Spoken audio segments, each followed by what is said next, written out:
60 ಕೋಟಿ ವಂಚನೆ ಕೇಸ್ ರಾಜ್ ಕುಂದ್ರಾ ಒಂದು ಕಂಪನಿಯ ಒಂದು 4 ನೌಕರರಿಗೆ ಸಮನ್ಸ್ ಕೊಟ್ಟಿದೆ ಕೋರ್ಟ್ ಈ ಒಂದು ವಿಚಾರದಲ್ಲಿ. 60 ಕೋಟಿ ವಂಚನೆ ಆಗಿರುವಂಥ ಒಂದು ವಿಚಾರ ಎಂತೆ.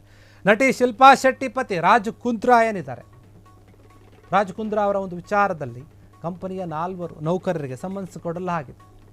ನಟಿ ಶಿಲ್ಪಾ ಶೆಟ್ಟಿಯ ಒಂದು ಪತಿ ರಾಜ್ ಕುಂದ್ರಾ ಒಡೆತನದ best deal private limited company ಏನಿದೆ, ಆ ಕಂಪನಿಯ 4 ಜನ ಉದ್ಯೋಗಿಗಳಿಗೆ ವಿಚಾರಣೆಗೆ ಹಾಜರಾಗುವಂತೆ ಸಮನ್ಸ್ ಕೊಡಲಾಗಿದೆ.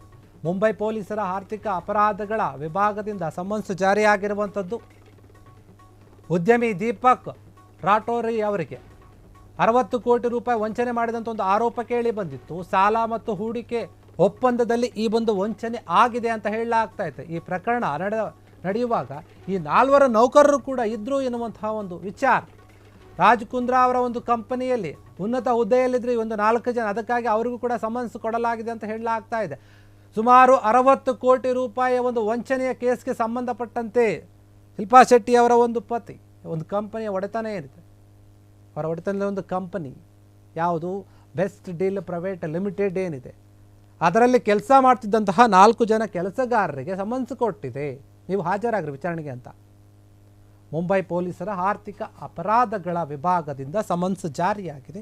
ಬಂದು ವಿಚಾರಣೆಯನ್ನು ಎದುರಿಸಿ ಅಂತ. ಯಾಕಂದರೆ ಈ ಒಂದು ಡೀಲಿಂಗ್ ನಡಿಬೇಕಾದ್ರೆ ಅಥವಾ ವಂಚನೆ ನಡಿಬೇಕಾದ್ರೆ ಆ ಒಂದು 4 ಜನರು ಏನಿದ್ರು ಒಂದು ಉನ್ನತ ಹುದ್ದೆಯಲ್ಲಿದ್ದರು, ಅವರ ಒಂದು ಕೈವಾಡ ಕೂಡ ಇರಬಹುದು ಅನ್ನುವಂತಹ ರೀತಿಯಲ್ಲಿ ಅವರನ್ನು ವಿಚಾರಣೆಗೆ ಕರೆದಂತೆ ಕಾಣ್ತಾ ಇದೆ. ಈ ಪ್ರಕರಣ ನಡೆಯುವಾಗ ಅವರಿದ್ದರು ಅಲ್ಲಿ ಒಂದು ದೊಡ್ಡ ಮಟ್ಟದ ಒಂದು ಸ್ಥಾನದಲ್ಲಿದ್ದರು, ಎಲ್ಲೋ ಒಂದು ಕಡೆ ಅವ್ರಿಗೂ ಕೂಡ ಒಂದು ವಿಚಾರಗಳು ಗೊತ್ತಿರುತ್ತೆ. ಹೀಗಾಗಿ ಅವರಿಂದ ಏನಾದರೂ ವಿಚಾರಗಳು ತಿಳಿಯಬಹುದು ಅನ್ನುವಂತಹ ಒಂದು ರೀತಿಯಲ್ಲಿ ಸಮನ್ಸ್ ಕೊಟ್ಟಿದ್ದಾರೆ. ನೀವು ಕೂಡ ವಿಚಾರಣೆಗೆ ಹಾಜರಾಗಿ ಅಂತ ಹೇಳಿದ್ದಾರಂತೆ. ಶಿಲ್ಪಾ ಶೆಟ್ಟಿಯವರ ಒಂದು ಪತಿ ಅವರ ಒಡೆತನದಲ್ಲಿರುವಂತಹ ಒಂದು ಕಂಪನಿಯ ವಿಚಾರದಲ್ಲಿ ಏನೋ ಒಂದು ಮೋಸ ಆಗಿದೆ ಕೆಲವರಿಗೆ. ಒಬ್ಬ ಉದ್ಯಮಿ ಯಾರು, ದೀಪಕ್ ಕೊಠಾರಿ ಏನಿದ್ದಾರೆ, ಅವರಿಗೆ 60 ಕೋಟಿ ರೂಪಾಯಿ ವಂಚನೆ ಆಗಿದೆ ಎನ್ನುವಂತಹ ಒಂದು ಆರೋಪ ಕೇಳಿ ಬಂದಿತ್ತು. ಹೀಗಾಗಿ ಈ ಒಂದು ವಿಚಾರವಾಗಿ ವಿಚಾರಣೆಗೆ ಹಾಜರಾಗ್ರಿ ಅಂತ ರಾಜ್ ಕುಂದ್ರಾ ಅವರ ಒಂದು ಒಡೆತನಲ್ಲಿರುವಂತಹ ಕಂಪನಿಯಲ್ಲಿ ಕೆಲಸ ಮಾಡ್ತಿದ್ದಂತಹ 4 ಜನ ಸಿಬ್ಬಂದಿಗಳಿಗೆ ನೋಟಿಸ್ ಅಥವಾ ಸಮನ್ಸ್ ಕೊಡಲಾಗಿದೆ. ಈ ಒಂದು ವಿಚಾರವಾಗಿ ನೀವು ವಿಚಾರಣೆಗೆ ಹಾಜರಾಗ್ರಿ ಅಂತ.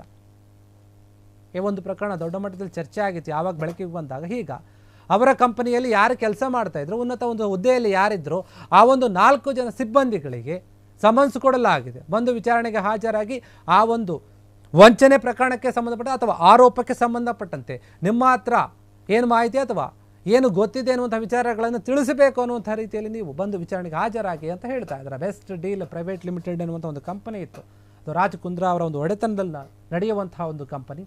ಹೀಗಾಗಿ ಇಲ್ಲ ಒಂದು ಕಡೆ ಆ ಒಂದು 4 ಉದ್ಯೋಗಿಗಳಿಂದ ಕೂಡ ಸತ್ಯಾಂಶ ನಿಜಾಂಶ ಏನಿದೆ ಅದು ಹೊರಗೆ ಬರಬಹುದು. ಹೀಗಾಗಿ ಆ ನಿಟ್ಟಿನಲ್ಲೂ ಕೂಡ ವಿಚಾರಣೆಯನ್ನು ನಡೆಸೋಕೆ ಮುಂದಾಗಿದೆ. ಈಗ ಕ್ಷಣ ಕ್ಷಣದ ಸುದ್ದಿಗಳಿಗಾಗಿ ಫ್ರೀಡಂ ಟಿವಿ ಸಬ್ಸ್ಕ್ರೈಬ್ ಮಾಡಿ, ಲೈಕ್ ಮಾಡಿ ಹಾಗೂ ಫಾಲೋ ಮಾಡಿ. ಹೊಸ ಸುದ್ದಿಗಳ ನೋಟಿಫಿಕೇಶನ್ಗಾಗಿ ಬೆಲ್ ಐಕಾನ್ ಮೇಲೆ ಕ್ಲಿಕ್ ಮಾಡಿ.